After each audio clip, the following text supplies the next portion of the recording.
Hey, what is going on, you guys? It's Delta here, and I just wanted to make this video. It's going to be a freeform style video, so unfortunately you're just going to have to listen to me babble. But I wanted to create this, which showcases my Base Wars game that me and my friends used to play from way back in 2015, if you can believe that. As I'm sure most of you know, as time goes on and things move forward, your friends and everything kind of move on. You know, they get jobs, get girlfriends, get married, go to college, move out, blah, blah, blah. But as I'm sure most gamers know, the crew dies, or at least it shrinks. And there's only maybe 3 or 4 of us left now. And I wanted to make this, to kind of show, what things were like, before I got onto my next generation world. And this Base Wars world was actually made on a tutorial world, if anybody remembers those.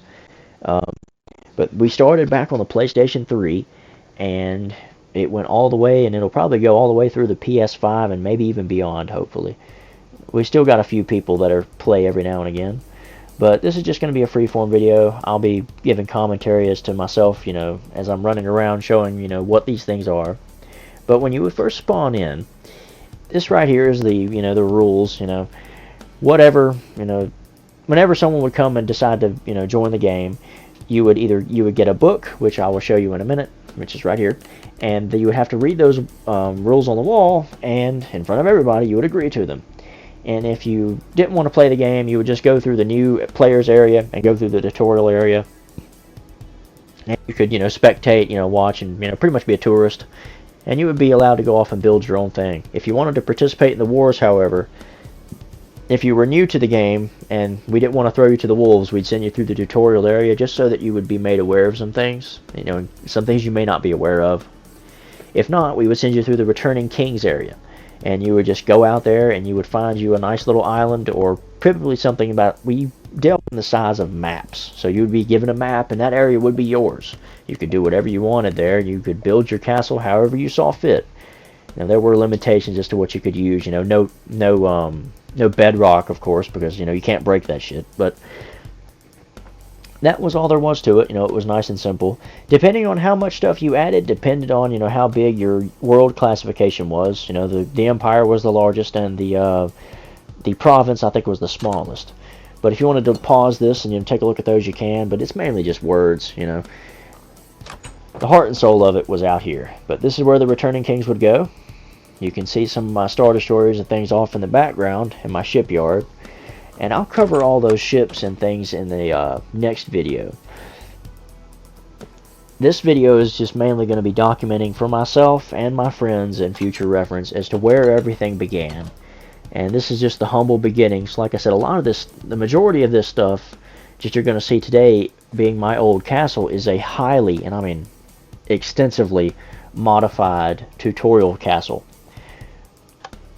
Like I said, this is a starter world, so a lot of the things you see here was actually made by Minecraft devs.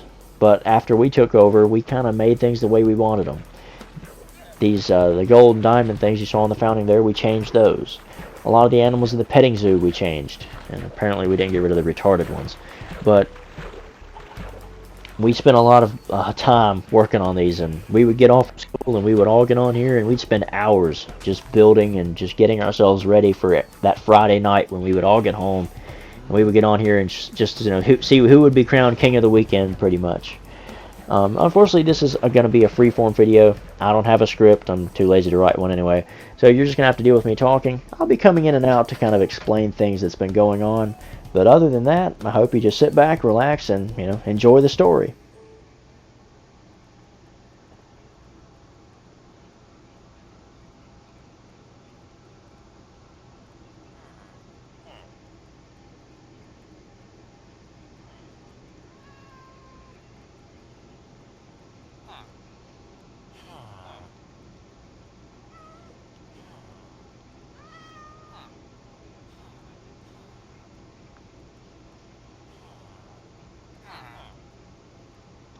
Now, once we get out of this main city here, this dirt path you can follow all the way to my main base. Now, the game is going to kind of freeze up a little bit here because this is the older editions and it's running on the newer edition. So it's probably, having a hard time with that. Now, I will go ahead and mention that the traps and things that I have made, they don't work quite like they used to anymore. Sometimes they don't even work at all. But you can hear the redstone cycling, but sometimes the arrows and things just don't come out. I'm going to go ahead and tell you that now, and that's just simply because this is an older version of the game. A lot of redstone mechanics have changed, as I'm sure anyone who's used it knows. But this is where players would start, and this is my castle. If you were going to attack my castle, this is where you'd start. As you can see, I used the soul stand and packed ice combination there. It's pretty hard to miss. And I used mobs, which was incorporated in my defense. And I have a barricade set up there so you can't just bum rush all the way up to the gatehouse. And these little pits on the left and right side of the iron gates is where some blazes can be spawned in to be a last-ditch defense effort.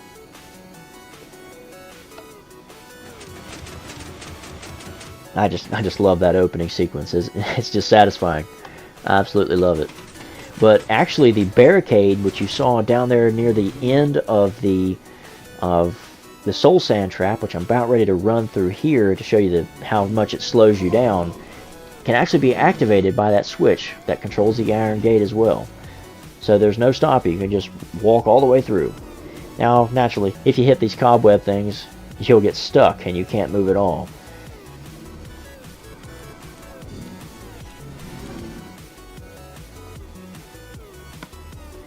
So right now I'm going to demonstrate, kind of what these mobs can do to you. Now, in case you don't know, blazes and things, they set you on fire. The skeleton archers over there, they can give you a poison effect. I think it's weakness or slowness 1. But as you can see, it's not easy to get through, but it's not exactly impossible either. The only reason why I'm taking this much damage is because I'm just simply not wearing any armor.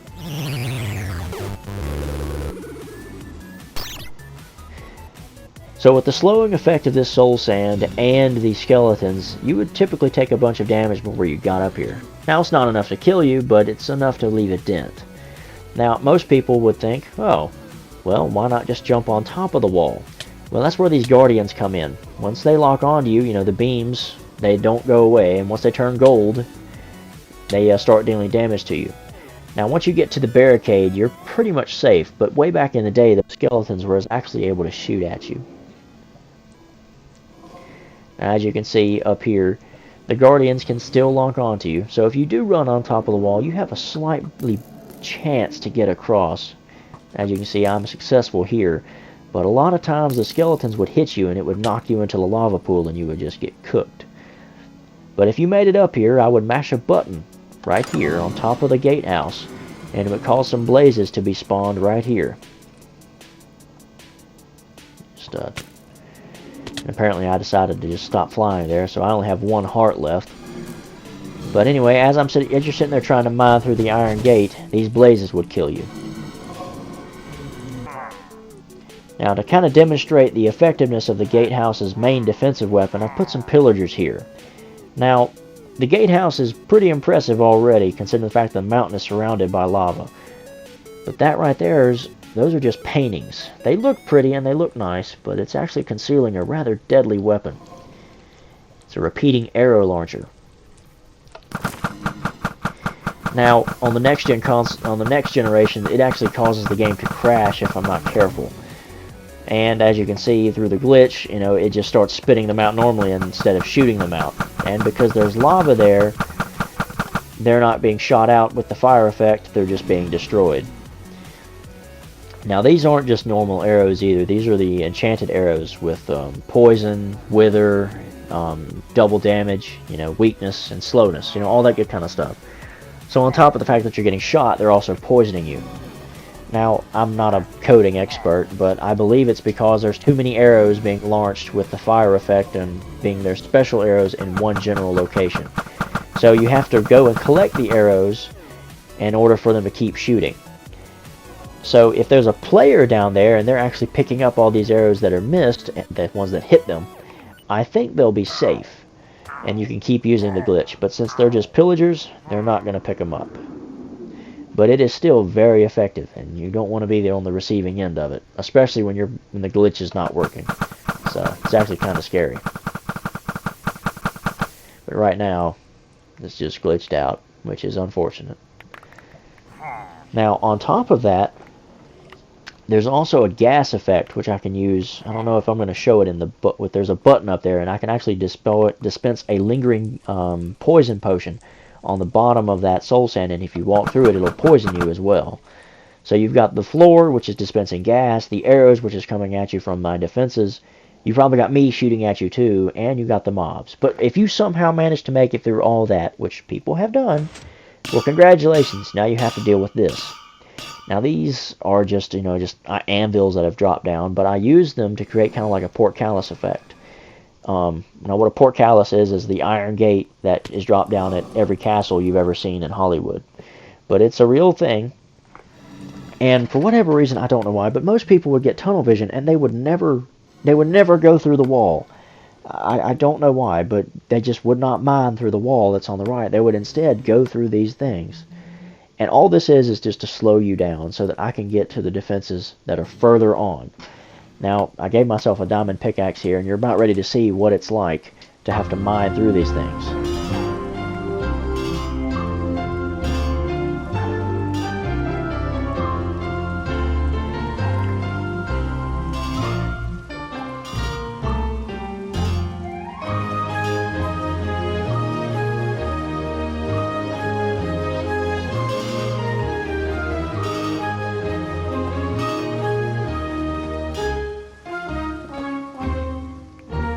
As you can see, that took forever. Now, once you made it through that, this is the main guardhouse. It has another gate, iron gate on it, as well as 2 different portcullis sets. It also has 2 different bridges.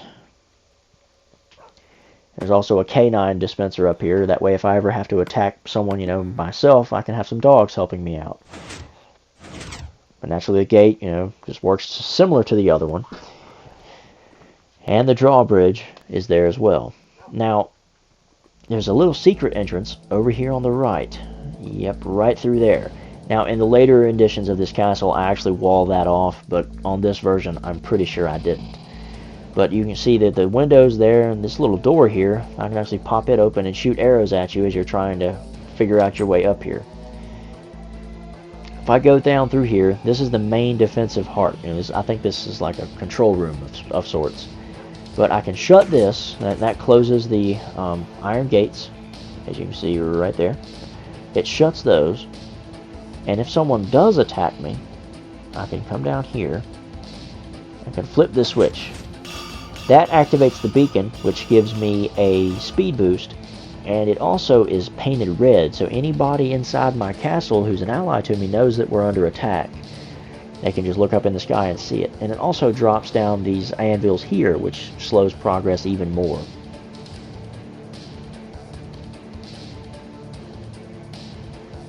And as you can see, it also blew up this bridge. But well, looks like the dynamite did a little bit too good of a job, and it exposes that hole. But again, in later renditions of the fortress, I actually plugged that hole. And even if they do, if they try to bridge across, I'm just going to shoot them with a bow, and they'll fall into the lava and get cooked anyway. Now, I decided to implement mobs here as well. Now, I'm not going to give myself a sword on this first go-around, just to kind of give you an idea as to how much damage one of these guys will do to me.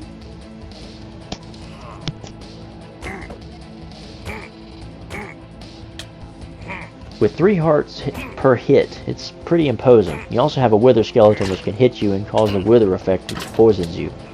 Not to mention the evoker, which is like a mage of sorts. And they will actually spawn these little elves that'll run around and dive bomb you. Oh, and as well as whatever the hell that is.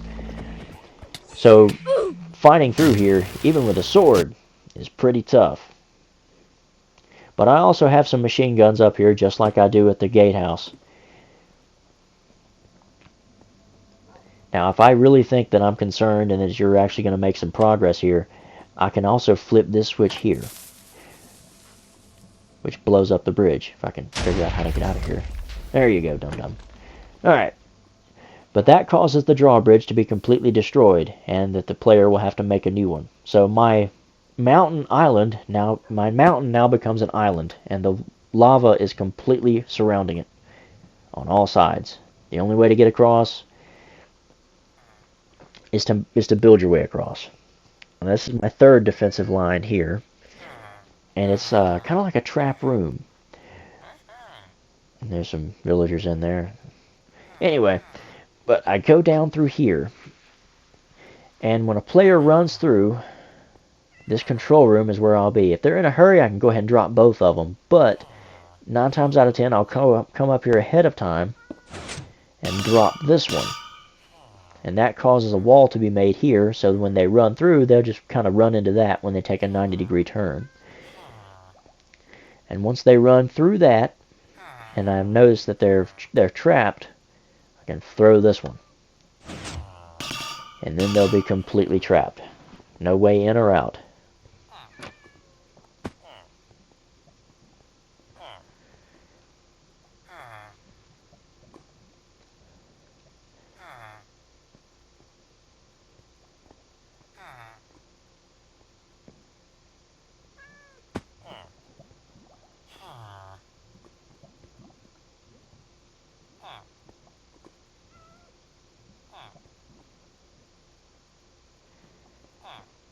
And so from here, this is what I can do.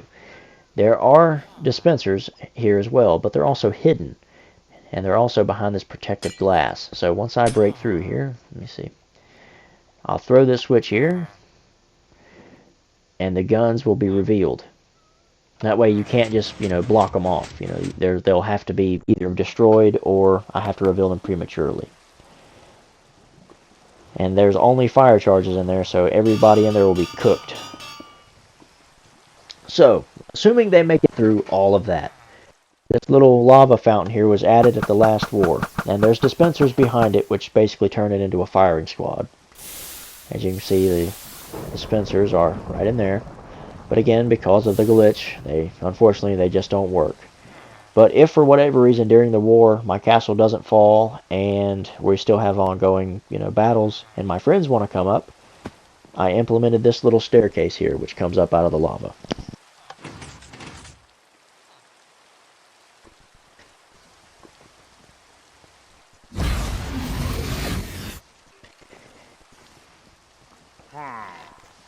The last thing I ever added to the game was the tridents on this level, on this world. And tridents, as I'm sure most of you know, are completely broken.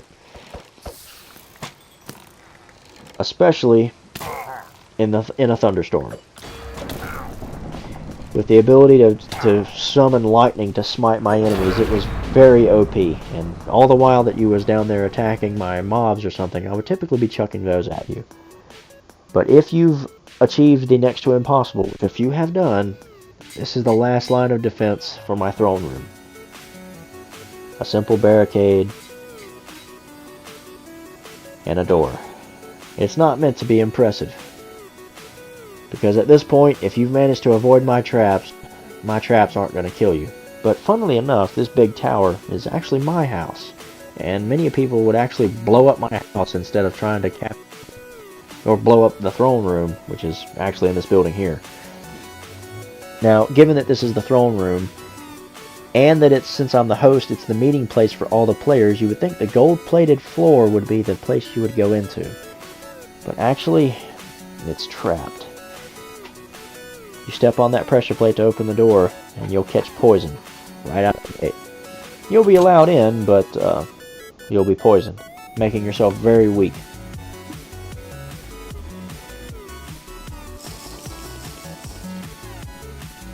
The actual way to get in is to go up and over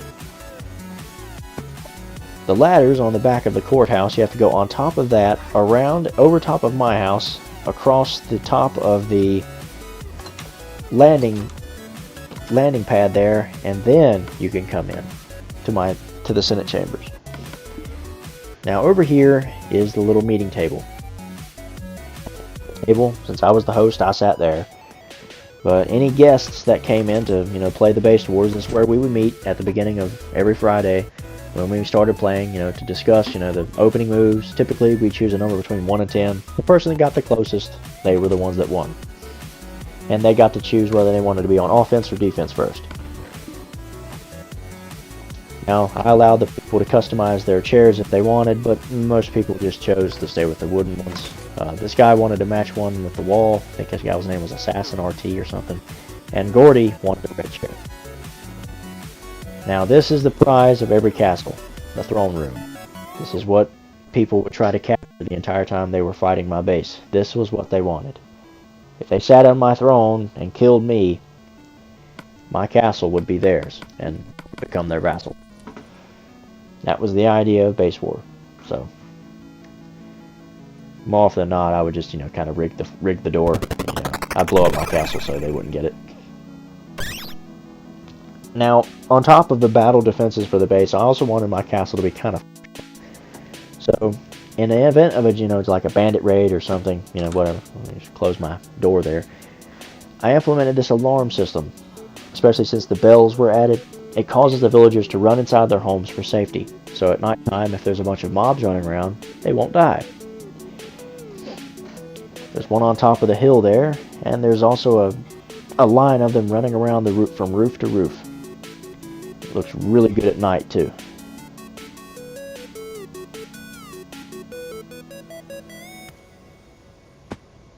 Now there were laws in place that, certain players couldn't break. If they broke the rules of conduct, they would be brought before Judge Carl. And he's what we here in the South call a hanging judge. All of your sentences were based by lottery. The dispensers here would have an even number of guilty and innocent verdicts. Or there would be one retrial verdict inside there. If you were sentenced innocent, you could look inside there, and I think most of the time you'd be free to go. And there's one where you would be required to perform community service, and another one where you would have to be given a free cookie. You would mash the little button on the side, and you would receive your sentence. It told you whether or not you was innocent or guilty. Once you got your sentence, you would drop in the hopper, and you'd either be free to go or have to get your cookie or whatever. Most of the time, he picked innocent. He would pick guilty, and you would have to get one of these. Now, I think the charges were jail, prison, death, and if you were a player, you got kicked from the game.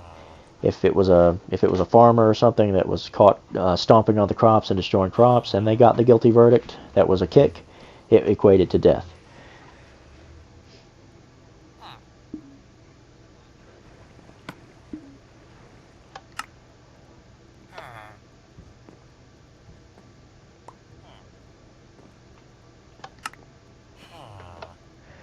So as you can see, there's the death version. So you would be brought out of your holding cell, and then you would be brought down here. And oh, look, we have a volunteer. This is underneath the courthouse. So first we would mash this to clear it, make sure there was nothing in the way. Smack him upside the head, and then I'd push him in there.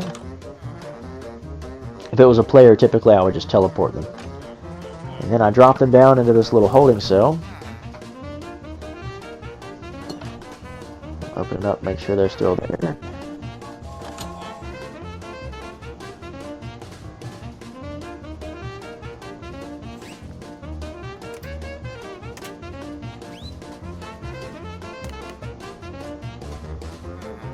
Alright, and then they will be put on display for everyone to ostracize and insult. And then when their sentence is ready to be carried out, I mash the button.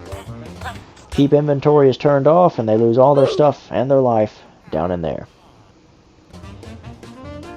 Now, on to the more normal stuff. This is the marketplace. And in here is a hot tub, which for whatever reason is frozen. Anyway, in here is the Enchanter's Library. Has an enchantment table with a hall of books around it, so it gets nice and knowledged up. So when you enchant stuff, your enchantments become more powerful.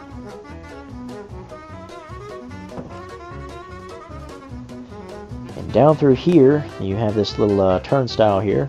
It's reminiscent of a football game or something. Is the gladiatorial arena, where you would be locked in with your opponent, and you'd fight to the death, and only one of you could leave. And we also had snowball fights there too, because that patch of snow just refused to melt for some reason. This is the embassy that my buddy Austin made, and we were secret allies in the last stages of this little server. We broke our alliance when we started the new game. But we would come in here, and We never advertised this. He normally kept it locked, but ever since we moved on, I kept it open. I just come down here to kind of basically just be a tourist. But this is his little storage room, a map that he made, and a little barracks for us all to sleep in. And for whatever reason, this weirdo kept a cow trapped down here. I don't know why. And there's a little escape tunnel for him to escape through in case he needs to. Now, there is a bar and a storage room and everything, but this is technically his, so I don't want to be a rude host. So I'll show you all that later. Out here is my farm. In the event of a siege, this is where the villagers would come and work and keep all the castle's occupants fed with carrots, potatoes, wheat, pigs, cows, all that good kind of stuff. And this is a crafting station where they would, work on stone and wood, to bake products and things of that nature. All the villagers worked around in those areas, and they also lived in these apartments. Now, I will admit, they do look nice, but there's not a lot in the way of privacy. But, the villagers aren't complaining, so they're happy with it, so who am I to judge? That's Carl's job.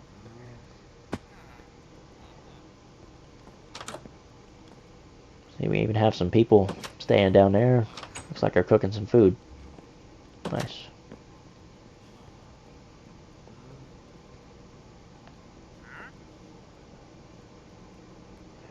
Now, if we go back down here, this is the cartography library. Typically one or two people working in here. Yeah, there's one guy. Ugh, missing some teeth. Excuse me, bud. Don't do drugs, kids. Anyway, but we mash these buttons here. A little secret entrance comes in. And down here, on the first level, houses my end portal, which is a portal to another dimension called the End, if you didn't know. I'm sure most people know. And down here is this nice peaceful little grotto. Nice fountains and stones and things. There's some cats and sheep down here apparently. But it's peaceful down here. But there's also two more secrets down here. There's a vault, and my war room is also in here. Now, all the way down here is my secret escape tunnel, which actually can be accessed from my house. Down here is the war room. I can't show you the exact entrance, but down here there is a globe of the world, just a map wall, and there's a little armor display stands over there. And in here is an Iron Man style suit up station, which a few people I'm sure have already seen. Either way, that just doesn't get old. But it gives you some OP diamond armor. And over here is like a little reference guide to the different strengths and weaknesses of each of the armors. Such as, iron armor being really durable, but not exactly good in the enchantment department. Gold armor being, very weak, but very strong in enchantment. And diamond armor being something of a happy medium. This allows me to know which armor type is which when texture packs change, and things of that nature. Inside those crates are like some super weapons, but can't show you that because I don't want my enchantments to get out there. Now, this is my house. Now, it's small and it's cramped, but it served me well, and I worked pretty hard on it. Beyond this little gate, there's a little bell there to let me know if I have a visitor. Workstation outside.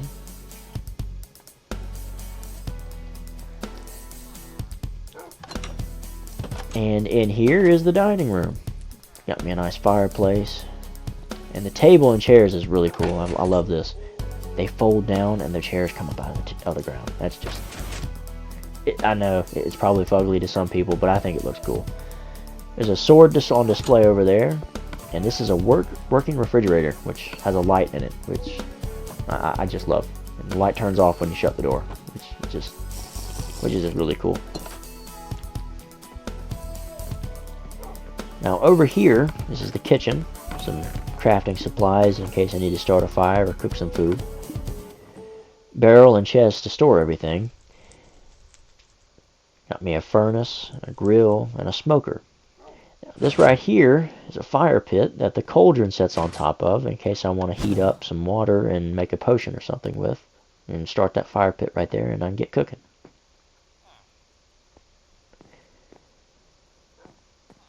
Downstairs I have a well, which gives me access to fresh water.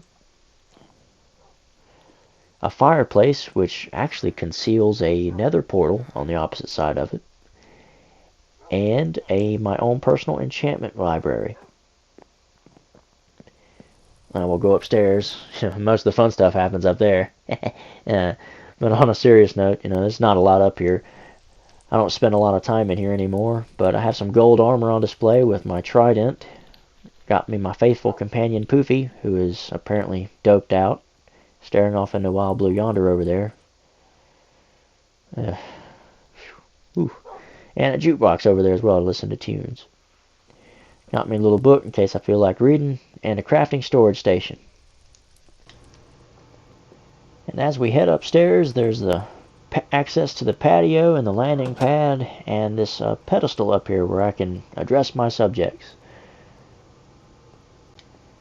All the people of this crowd, they love me. Just listen.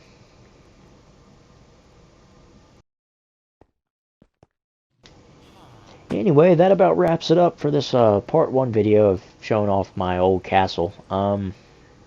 Later on, I'll show you a part 2, which is the destroyers and the other ships that a bunch of my friends made.